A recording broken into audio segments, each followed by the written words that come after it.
ओम श्री गणेशाय नमः। अथ श्री तुलसी कवचम। कवचम तस्य वक्ष्यामि भवसंक्रमणासनं। यस्य जापेन सिद्ध्यन्ति सर्वार्थानाति यत्नताः। तुलसी पातु मे नित्यं शिरो वक्रोष्ठनासिकाः। श्रोत्रनेत्रललाटं च भ्रूकपोलं निरन्तरम्। श्रीसखी पातु मे कण्ठं भुजौ वक्षश्च कक्षकम्। पृष्ठं च पिठरं सर्वं स्तनं जानु च हृदतटम्। शुभा पातु उदरं नाभिं पार्श्वं हस्ताङ्गुलिं तथा। जाठरं वहनीमखिलं गुदं जगन्गुह्यकम्। पापहारिण्यवतु मे पुरो स्फुङ्गमांसजानुकम्। पुण्यदावतु मे जङ्घे पादौ नारदसेविता। यद्युक्तं यच्च नोक्तं मे यद्वह्यं यत् तथान्तरम्। सर्वाङ्गं पातु मे देवी नारायणमनः प्रिया। इतीदं कवचं दिव्यं तुलस्याः सर्वसिद्धिकृत्। त्रिसन्ध्यं यो जपेत् तस्य श्रीर्विद्यायुश्च वर्धते। प्राचीः षड्विलिखेद्रेखाः उदीचिं पञ्च चैव हि। संख्यानां विशतिस्तत्र कोष्ठानां तु भविष्यति। कोष्ठे कोष्ठे लिखेत् पादं मन्त्रस्यास्य यथाक्रमम्। भूर्जे रोचनया विद्वान् कोष्ठं कुङ्कुममिश्रया। यस्य यन्त्रमिदं मूर्धि भुजे कण्ठे थवा भवेत्। संग्रामे व्यवहारे च चोरव्याघ्रभयेषु च। मारीभये वर्षभये निर्घातभयपीडिते। क्षयापस्मारपीडासु सर्ववृश्चिकलोलके। तापच्चरेऽथवा शीते नेत्ररोगे च दुःसहे। न तस्य किञ्चिद् दुरितामी महामुत्र च जायते। वन्ध्या च धारयेद् यन्त्रम् अचिरात् पुत्रिणी भवेत्। इतीदं कवचं प्रोक्तं वादे च विजयप्रदाम्। गोमयेन मृदा चैव निर्माय प्रतिवादिनम्। लम्बमानां तस्य जिह्वां कृत्वा च निहयालिपेत्। वामपादेन चाक्रम्य तज्जिह्वां कवचं जपेत्। अचिरातस्य जिह्वायाः स्तम्भो भवति संसदि। वस्यमार्षणं चैव स्तम्भनो च चाटने तथा। द्वेषणं मारणं चैव मन्त्रेणानेन विन्दति। विन्यस्तकवचो यस्तु मन्त्रराजेन मन्त्रितम्। भक्षयेत् तु त्वचं तस्य वाक्पतित्वं न संशयः। काम्यसिद्धिर्मयोक्ता ते मोक्षसिद्धिं निशामय। यो नैव तुलसीपत्रैः शालग्रामशिलार्चनम्। कवचं तस्य वक्ष्यामि भवसंक्रमणासनं। यस्य जापेन सिद्ध्यन्ति सर्वार्थानाति यत्नताः। तुलसी पातु मे नित्यं शिरो वक्रोष्ठनासिकाः। श्रोत्रनेत्रललाटं च भ्रूकपोलं निरन्तरम्। श्रीसखी पातु मे कण्ठं भुजौ वक्षश्च कक्षकम्। पृष्ठं च पिठरं सर्वं स्तनं जानु च हृदतटम्। शुभा पातु उदरं नाभिं पार्श्वं हस्ताङ्गुलिं तथा। जाठरं वहनीमखिलं गुदं जगन्गुह्यकम्। पापहारिण्यवतु मे पुरो स्फुङ्गमांसजानुकम्। पुण्यदावतु मे जङ्घे पादौ नारद सेविता यद्युक्तं यच्च नोक्तं मे यद्वह्यं यत् तथान्तरं सर्वांगं पातु मे देवी नारायण मनः प्रिया इतीदं कवचं दिव्यं तुलस्याः सर्वसिद्धिकृत् त्रिसन्ध्यं यो जपेत् तस्य श्रीर्विद्यायुश्च वर्धते प्राचीः षड्विलिखेद्रेखाः उदीचिं पञ्च चैव हि संख्यानां विशतिस्तत्र कोष्ठानां तु भविष्यति कोष्ठे कोष्ठे लिखेत् पादं मन्त्रस्यास्य यथाक्रमम् भूर्जे रोचनया विद्वान् कोष्ठं कुङ्कुममिश्रया यस्य यन्त्रमिदं मूर्धि भुजे कण्ठे अथवा भवेत् संग्रामे व्यवहारे च चोरव्याघ्रभयेषु च मारीभये वर्षभये निर्घातभयपीडिते क्षयापस्मारपीडासु सर्ववृश्चिकलोलके तापच्चरेऽथवा शीते नेत्ररोगे च दुःसहे न तस्य किञ्चिद् दुरितामी महामुत्र च जायते वन्ध्या च धारयेद् यन्त्रम् अचिरात् पुत्रिणी भवेत् इतीदं कवचं प्रोक्तं वादे च विजयप्रदां गोमयेन मृदा चैव निर्माय प्रतिवादिनं लम्बमानां तस्य जिह्वां कृत्वा च निहयालिपेत् वामपादेन चाक्रम्य तज्जिह्वां कवचं जपेत् अचिरातस्य जिह्वायाः स्तम्भो भवति संसदि वस्यमार्षणं चैव स्तम्भनो च चाटने तथा द्वेषणं मारणं चैव मन्त्रेणानेन विन्दति विन्यस्तकवचो यस्तु मन्त्रराजेन मन्त्रितम् भक्षयेत् तु त्वचं तस्य वाक्पति त्वं न संशयः काम्यसिद्धिर्मयोक्ता ते मोक्षसिद्धिं निशामय यो नैव तुलसीपत्रैः शालग्रामशिलार्चनम् कवचं तस्य वक्ष्यामि भवसङ्क्रमणासनं यस्य जापेन सिद्ध्यन्ति सर्वार्थानाति यत्नताः तुलसी पातु मे नित्यं शिरोवक्रोष्ठनासिकाः श्रोत्रनेत्रललाटं च भ्रूकपोलं निरन्तरम् श्रीसखी पातु मे कण्ठं भुजौ वक्षश्च कक्षकम् पृष्ठं च पिठरं सर्वं स्तनं जानु च हृदतटम् शुभा पातु दरं नाभिं पार्श्वं हस्ताङ्गुलिं तथा जाठरं वहनीमखिलं गुदं जगन्गुह्यकम् पापहारिण्यवतु मे पुरो स्फुङ्गमांसजानुकम् पुण्यदावतु मे जङ्घे पादौ नारद सेविता यद्युक्तं यच्च नोक्तं मे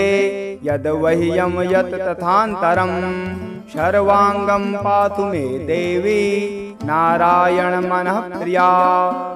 इतीदं कवचं दिव्यं तुलस्याः सर्वसिद्धिकृत् त्रिसन्ध्यं यो जपेत् तस्य श्रीर्विद्यायुश्च वर्धते प्राचीः षड्विलिखेद्रेखाः उदीचिं पञ्च चैव हि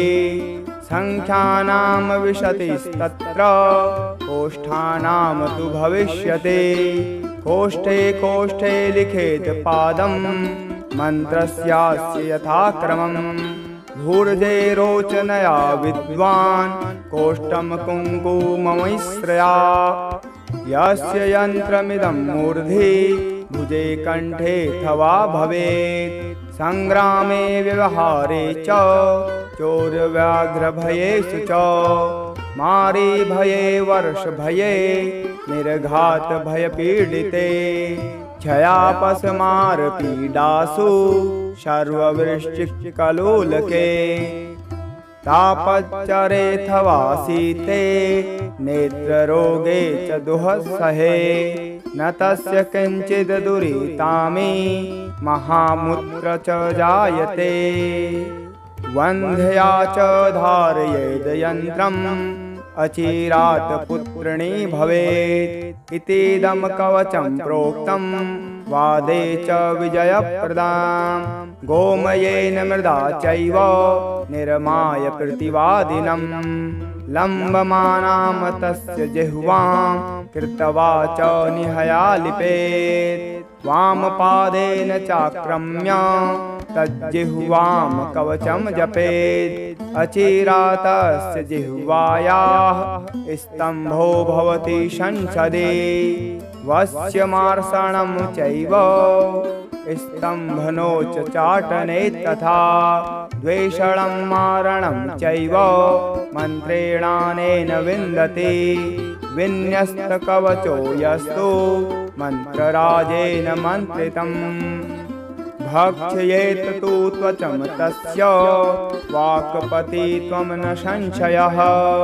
काम्यसिद्धिर्मयोक्ता ते मोक्षसिद्धिं निशामय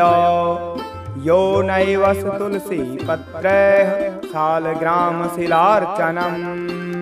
कवचं तस्य वक्ष्यामि भवसङ्क्रमनाशनं यस्य जापेन सिद्ध्यन्ति सर्वार्थानाति यत्नताः तुलसी पातु मे नित्यं शिरोवक्रोष्ठनासिकाः श्रोत्रनेत्रललाटं च भ्रूकपोलं निरन्तरं श्रीसखी पातु मे कण्ठं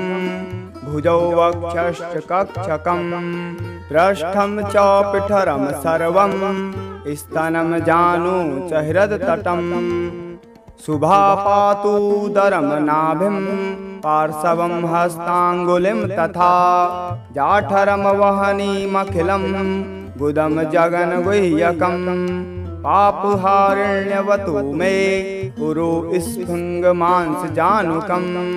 पुण्यदावतु मे जङ्घे पादौ नारदसेविता यद्युक्तं यच्च नोक्तं मे यद्वह्यं यत् तथान्तरं सर्वाङ्गं पातु मे देवी नारायणमनः प्रिया इतीदं कवचं दिव्यं तुलस्याः सर्वसिद्धिकृत् त्रिसन्ध्यं यो जपेत् तस्य श्रीर्विद्यायुश्च वर्धते प्राचीः षड्विलिखेद्रेखाः उदीचिं पञ्च चैव हि संख्यानां विशतिस्तत्र कोष्ठानां तु भविष्यति कोष्ठे कोष्ठे लिखेत् पादं मन्त्रस्यास्य यथाक्रमम् भूर्जे रोचनया विद्वान् कोष्ठं कुङ्कुममिश्रया यस्य यन्त्रमिदं मूर्धि भुजे कण्ठे अथवा भवेत् संग्रामे व्यवहारे च चोरव्याघ्रभयेषु च मारीभये वर्षभये निर्घातभयपीडिते क्षयापस्मारपीडासु सर्ववृश्चिकलोलके तापच्चरेऽथवासीते नेत्ररोगे च दुःसहे न तस्य किञ्चिद् दुरितामी महामुत्र च जायते वन्ध्या च धारयेद् यन्त्रम् अचिरात् पुत्रिणी भवेत् इतीदं कवचं प्रोक्तं वादे च विजयप्रदां गोमयेन मृदा चैव निर्माय प्रतिवादिनं लम्बमानां तस्य जिह्वां कृत्वा च निहयालिपेत् वामपादेन चाक्रम्य तज्जिह्वां कवचं जपेत् अचिरातस्य जिह्वायाः स्तम्भो भवति संसदि वस्यमार्षणं चैव स्तम्भनो च चाटने तथा द्वेषणं मारणं चैव मन्त्रेणानेन विन्दति विन्यस्तकवचो यस्तु मन्त्रराजेन मन्त्रितम् भक्षयेत तु त्वचं तस्य वाक्पतित्वं न संशयः काम्यसिद्धिर्मयोक्ता ते मोक्षसिद्धिं निशामय यो नैव तुलसीपत्रैः शालग्रामशिलार्चनम् कवचं तस्य वक्ष्यामि भवसङ्क्रमणासनम् यस्य जापेन सिद्ध्यन्ति सर्वार्थानाति यत्नताः तुलसी पातु मे नित्यं शिरो वक्रोष्ठनासिकाः श्रोत्रनेत्रललाटं च भ्रूकपोलं निरन्तरम् श्रीसखी पातु मे कण्ठं भुजौ वक्षश्च कक्षकम् पृष्ठं च पिठरं सर्वं स्तनं जानु च हृदतटम् शुभा पातु उदरं नाभिं पार्श्वं हस्ताङ्गुलिं तथा जाठरं वहनीमखिलं गुदं जगन्गुह्यकम् पापहारिण्यवतु मे उरु स्फुङ्गमांसजानुकम् पुण्यदावतु मे जङ्घे पादौ नारदसेविता यद्युक्तं यच्च नोक्तं मे यद्वह्यं यत् तथान्तरम् सर्वाङ्गं पातु मे देवी नारायणमनः प्रिया इतीदं कवचं दिव्यं तुलस्याः सर्वसिद्धिकृत् त्रिसन्ध्यं यो जपेत् तस्य श्रीर्विद्यायुश्च वर्धते प्राचीः षड्विलिखेद्रेखाः उदीचिं पञ्च चैव हि संख्यानां विशतिस्तत्र कोष्ठानां तु भविष्यति कोष्ठे कोष्ठे लिखेत् पादं मन्त्रस्यास्य यथाक्रमम् भूर्जे रोचनया विद्वान् कोष्ठं कुङ्कुममिश्रया यस्य यन्त्रमिदं मूर्धि भुजे कण्ठे अथवा भवेत् संग्रामे व्यवहारे च चोरव्याघ्रभयेषु च मारीभये वर्षभये निर्घातभयपीडिते क्षयापस्मारपीडासु सर्ववृश्चिकलोलके तापच्चरेऽथवा शीते नेत्ररोगे च दुःसहे न तस्य किञ्चिद् दुरितामी महामुत्र च जायते वन्ध्या च धारयेद् यन्त्रम् अचिरात् पुत्रिणी भवेत् इतीदं कवचं प्रोक्तं वादे च विजयप्रदां गोमयेन मृदा चैव निर्माय प्रतिवादिनं लम्बमानां तस्य जिह्वां कृत्वा च निहयालिपेत् वामपादेन चाक्रम्य तज्जिह्वां कवचं जपेत् अचिरातस्य जिह्वायाः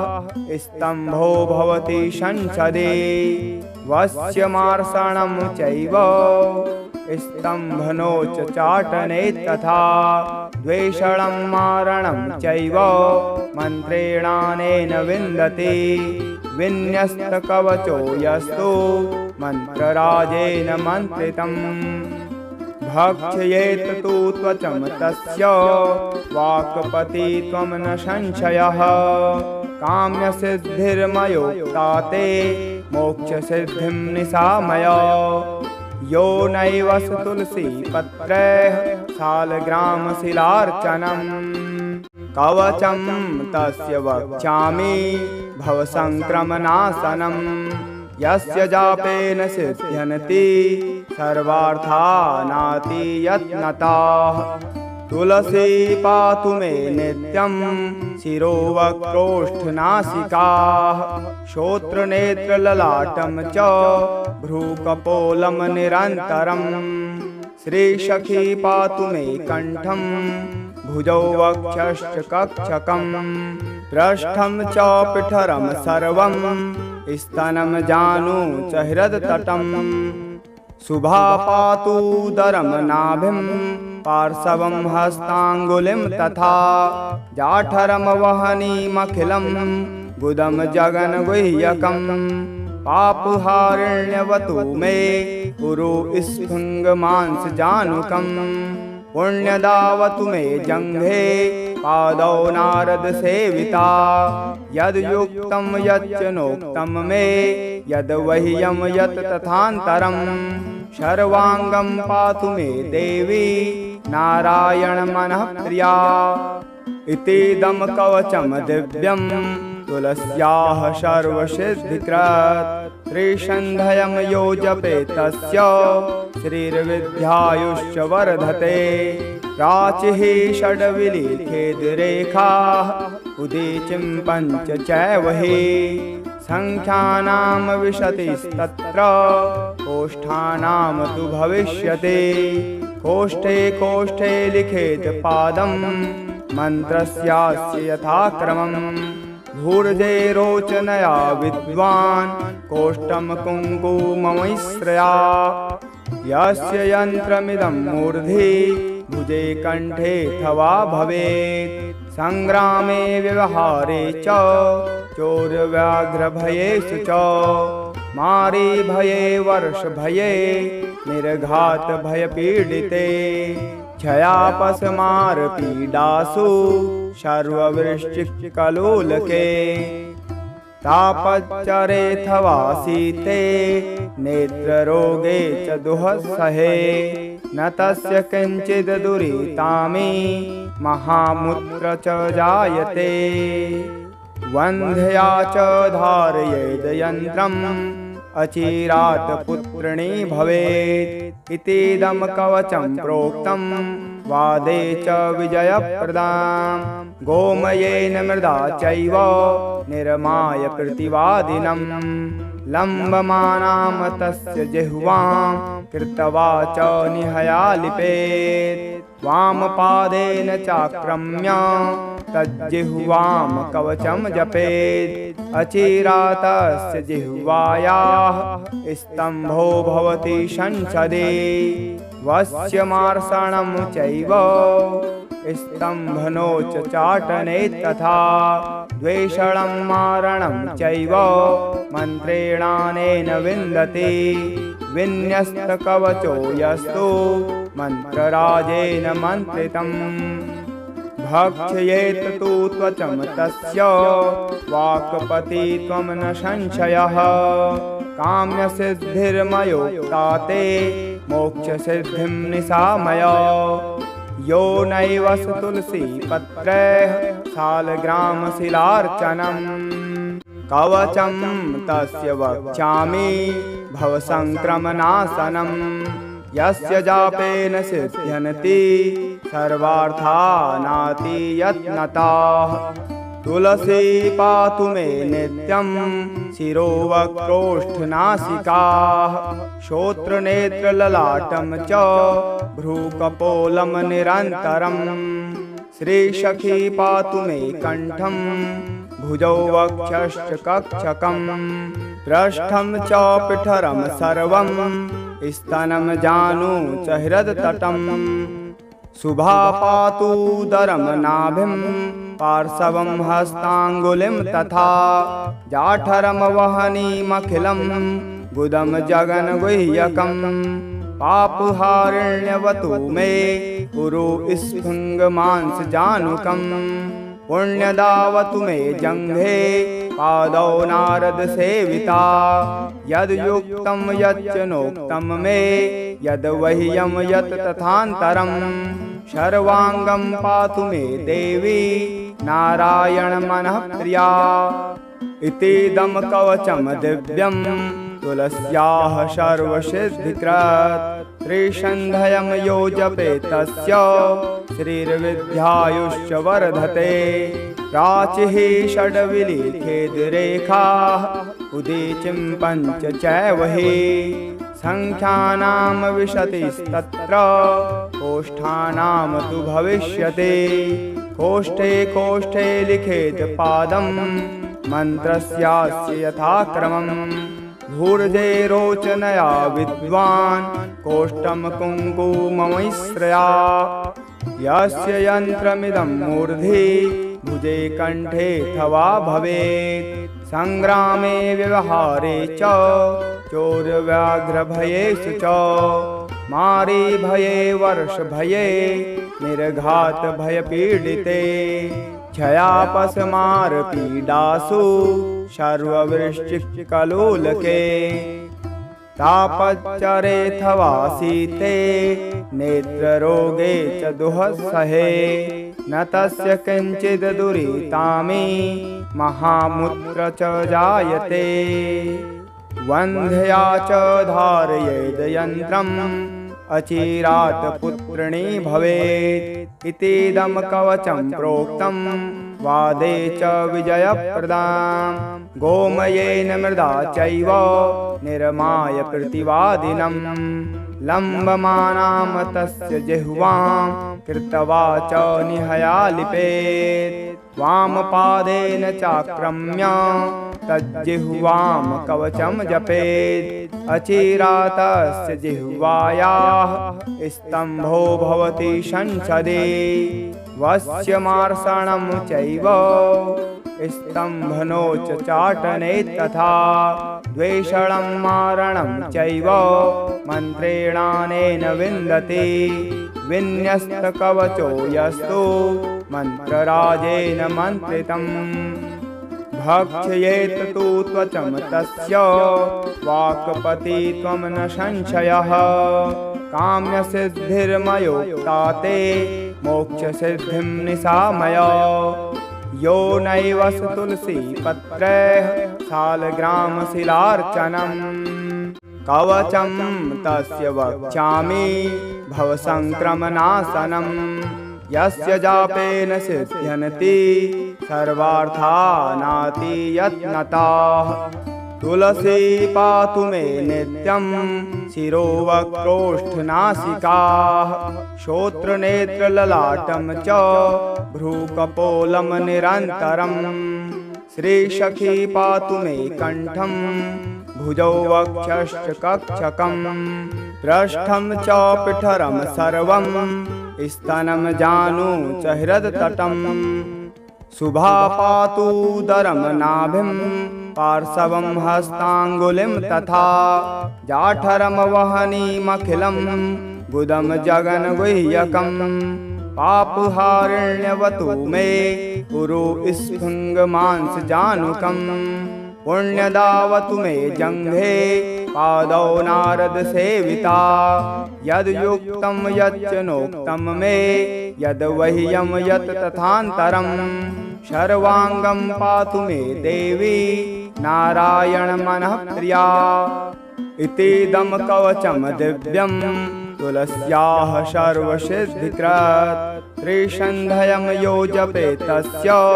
श्रीर्विद्यायुश्च वर्धते प्राचीः षड्विलिखेद्रेखाः उदीचिं पञ्च चैव हि संख्यानां विशतिस्तत्र कोष्ठानां तु भविष्यति कोष्ठे कोष्ठे लिखेत् पादं मन्त्रस्यास्य यथाक्रमम् भूर्जे रोचनया विद्वान् कोष्ठं कुङ्कुममिश्रया यस्य यन्त्रमिदं मूर्धि भुजे कण्ठे अथवा भवेत् संग्रामे व्यवहारे च चोरव्याघ्रभयेषु च मारीभये वर्षभये निर्घातभयपीडिते क्षयापस्मारपीडासु सर्ववृश्चिकलोलके तापच्चरेऽथवा शीते नेत्ररोगे च दुःसहे न तस्य किञ्चिद् दुरितामी महामुत्र च जायते वन्ध्या च धारयेद् यन्त्रम् अचिरात् पुत्रिणी भवेत् इतीदं कवचं प्रोक्तं वादे च विजयप्रदां गोमयेन मृदा चैव निर्माय प्रतिवादिनं लम्बमानां तस्य जिह्वां कृत्वा च निहयालिपेत् वामपादेन चाक्रम्य तज्जिह्वां कवचं जपेत् अचिरातस्य जिह्वायाः स्तम्भो भवति संसदि वस्यमार्षणं चैव स्तम्भनोच चाटने तथा द्वेषणं मारणं चैव मन्त्रेणानेन विन्दति विन्यस्तकवचो यस्तु मन्त्रराजेन मन्त्रितम् भक्षयेत् तु त्वचं तस्य वाक्पतित्वं न संशयः काम्यसिद्धिर्मयोक्ता ते मोक्षसिद्धिं निशामय यो नैव तुलसीपत्रैः शालग्रामशिलार्चनं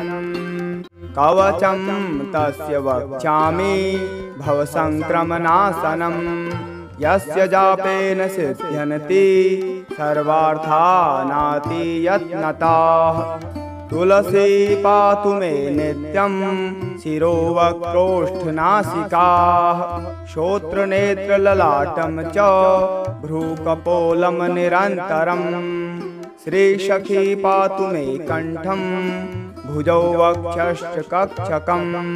पृष्ठं च पिठरं सर्वं स्तनं जानु च हृदतटम् शुभा पातूदरं नाभिं पार्श्वं हस्ताङ्गुलिं तथा जाठरं वहनीमखिलं गुदं जगन्गुह्यकं पापहारिण्यवतु मे पुरु स्फुङ्गमांसजानुकं पुण्यदावतु मे जङ्घे पादौ नारदसेविता यद्युक्तं यच्च नोक्तं मे यद्वह्यं यत् तथान्तरं सर्वाङ्गं पातु मे देवी नारायणमनः प्रिया इतीदं कवचं दिव्यं तुलस्याः सर्वसिद्धिकृत् त्रिसन्ध्यं यो जपेत् तस्य श्रीर्विद्यायुष्य वर्धते प्राचीः षड्विलिखेद्रेखाः उदीचिं पञ्च चैव हि संख्यानां विशतिस्तत्र कोष्ठानां तु भविष्यति कोष्ठे कोष्ठे लिखेत् पादं मन्त्रस्यास्य यथाक्रमं भूर्जे रोचनया विद्वान् कोष्ठं कुङ्कुममिश्रया यस्य यन्त्रमिदं मूर्धि भुजे कण्ठे थवा भवेत् संग्रामे व्यवहारे च चोरव्याघ्रभयेषु च मारीभये वर्षभये निर्घातभयपीडिते क्षयापस्मारपीडासु सर्ववृश्चिकलोलके तापच्चरेऽथवा शीते नेत्ररोगे च दुःसहे न तस्य किञ्चिद् दुरितामी महामुत्र च जायते वन्ध्या च धारयेद् यन्त्रम् अचिरात् पुत्रिणी भवेत् इतीदं कवचं प्रोक्तं वादे च विजयप्रदां गोमयेन मृदा चैव निर्माय प्रतिवादिनं लम्बमानां तस्य जिह्वां कृत्वा च निहयालिपेत् वामपादेन चाक्रम्य तज्जिह्वां कवचं जपेत् अचिरातस्य जिह्वायाः स्तम्भो भवति संसदि वस्यमार्षणं चैव स्तम्भनोच चाटने तथा द्वेषणं मारणं चैव मन्त्रेणानेन विन्दति विन्यस्तकवचो यस्तु मन्त्रराजेन मन्त्रितम् भक्षयेत् तु त्वचं तस्य वाक्पतित्वं न संशयः काम्यसिद्धिर्मयोक्ता ते मोक्षसिद्धिं निशामय यो नैव तुलसीपत्रैः शालग्रामशिलार्चनं कवचं तस्य वक्ष्यामि भवसङ्क्रमनाशनं यस्य जापेन सिद्ध्यन्ति सर्वार्थानाति यत्नताः तुलसी पातु मे नित्यं शिरोवक्रोष्ठनासिकाः श्रोत्रनेत्रललाटं च भ्रूकपोलं निरन्तरम् श्रीसखी पातु मे कण्ठं भुजौ वक्षश्च कक्षकं पृष्ठं च पिठरं सर्वं स्तनं जानु च हृदतटम् शुभा पातूदरं नाभिं पार्श्वं हस्ताङ्गुलिं तथा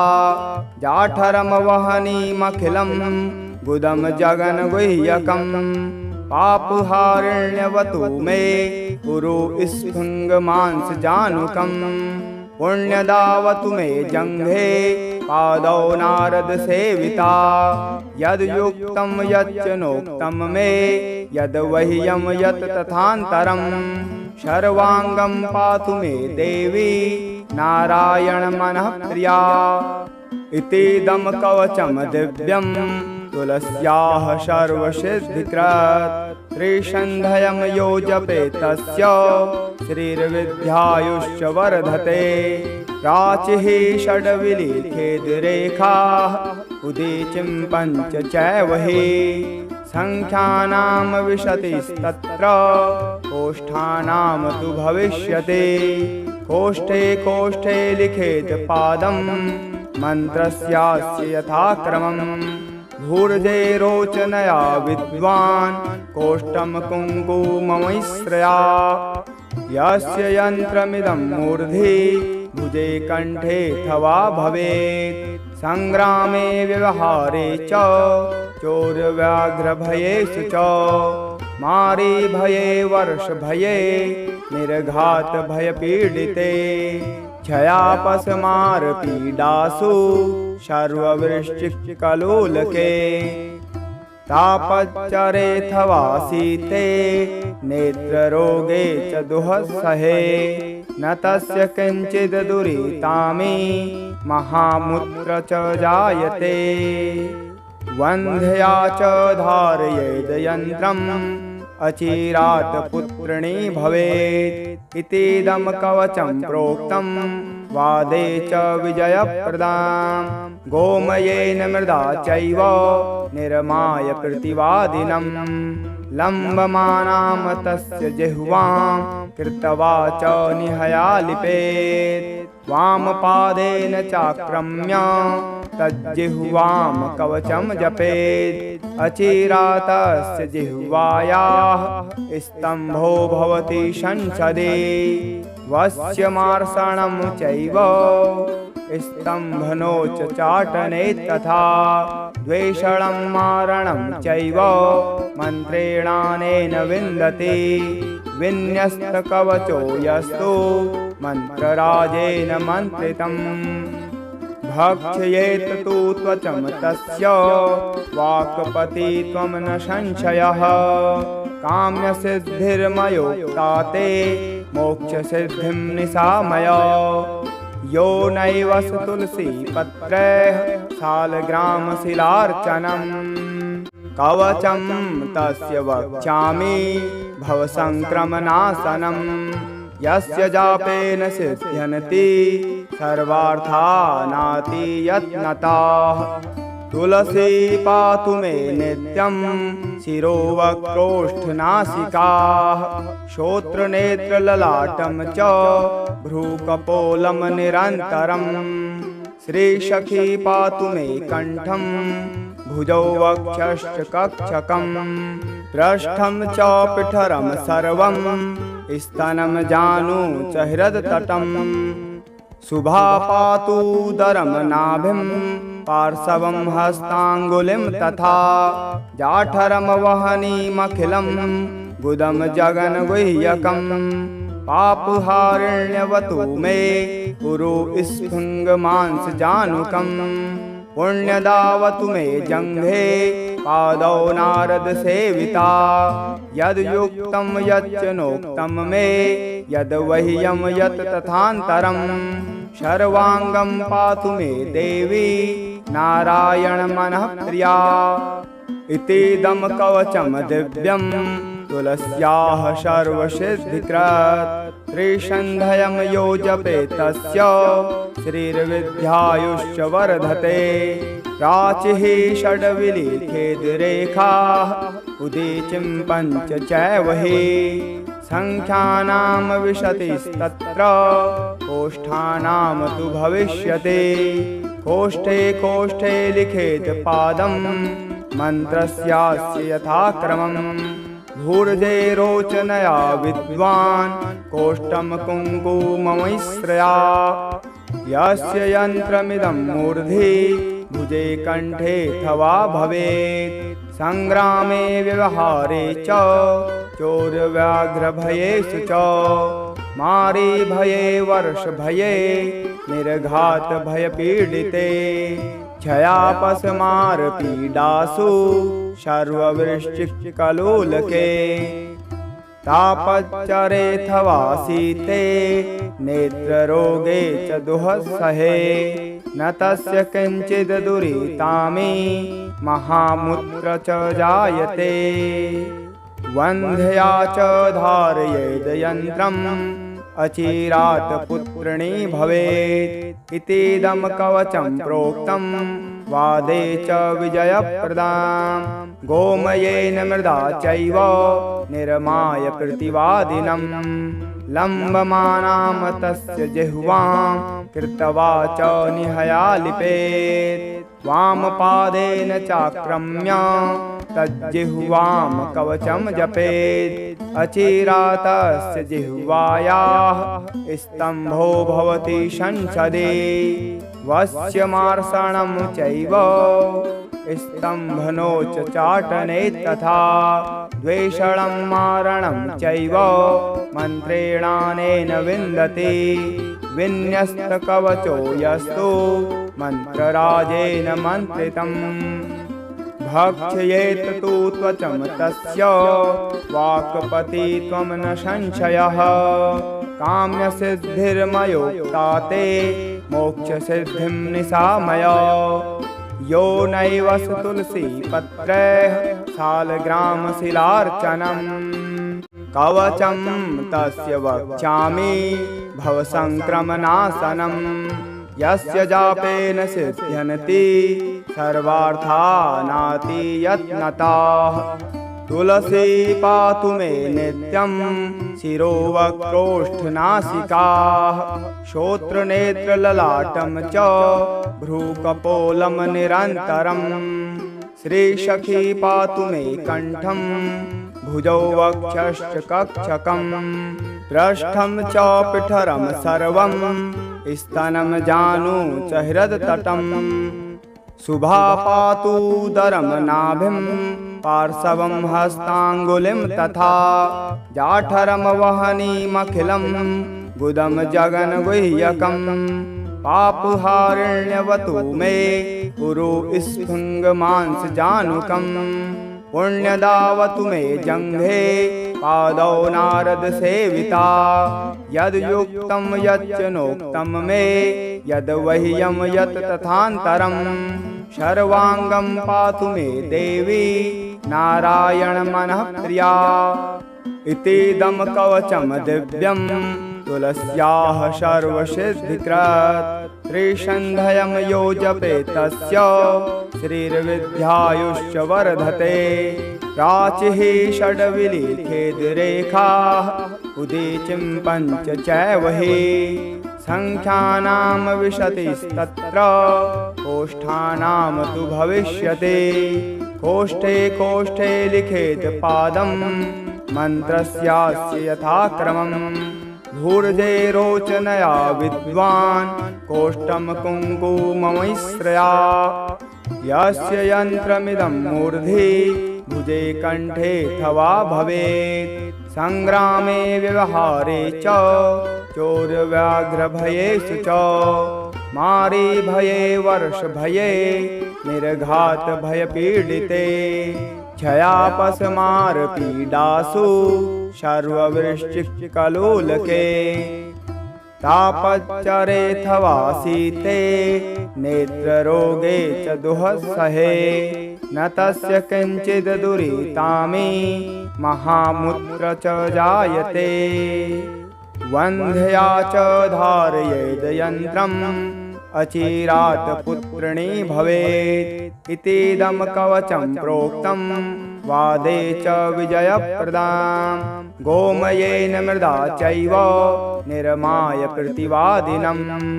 लम्बमानां तस्य जिह्वां कृत्वा च निहयालिपेत् वामपादेन चाक्रम्य तज्जिह्वां कवचं जपेत् अचिरातस्य जिह्वायाः स्तम्भो भवति संसदे वस्यमार्षणं चैव स्तम्भनो च चाटने तथा द्वेषणं मारणं चैव मन्त्रेणानेन विन्दते विन्यस्तकवचो यस्तु मन्त्रराजेन मन्त्रितम् भक्षयेत् तु त्वचं तस्य वाक्पतित्वं न संशयः काम्यसिद्धिर्मयोक्ता ते मोक्षसिद्धिं निशामय यो नैव तुलसीपत्रैः शालग्रामशिलार्चनम्